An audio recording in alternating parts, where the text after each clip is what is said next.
ঠাকুরের দেহাবসানের পর শ্রীমা অত্যন্ত কাতর হয়ে পড়েছিলেন। প্রতি মুহূর্তে তার কেবলই ঠাকুরের কথা মনে পড়ছিল। তো ভক্তরা ঠিক করলেন যে মাকে তীর্থ দর্শনে নিয়ে গেলে হয়তো মায়ের শোক কিছুটা কমতে পারে। যেমন ভাবা তেমন কাজ।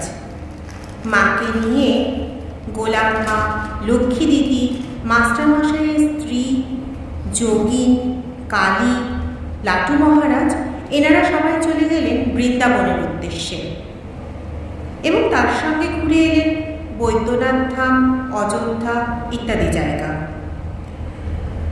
এতে মায়ের মন অনেকটা স্বাভাবিক হলো। তো কাশীতে যখন গেছিলেন সেখানে একজন নেপালি সন্ন্যাসিনী মাকে পরামর্শ দিলেন, মাই পঞ্চতপা করো। ফিরে এসে নীলাম্বরবাবুর বাগান বাড়িতে থাকার সময় মায়ের পঞ্চতপা করার প্রতি আগ্রহ হলো, কিন্তু পঞ্চতপা কি তা তিনি জানতেন না।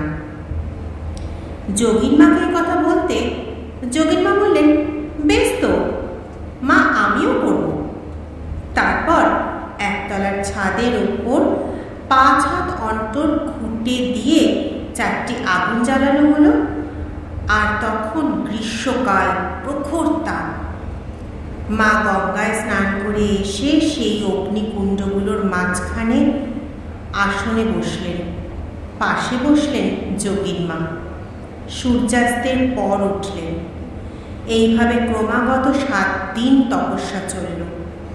ফলে শ্রীমায়ের শরীর ঝলসে একেবারে অঙ্গার বর্ণ হয়ে গেছিল।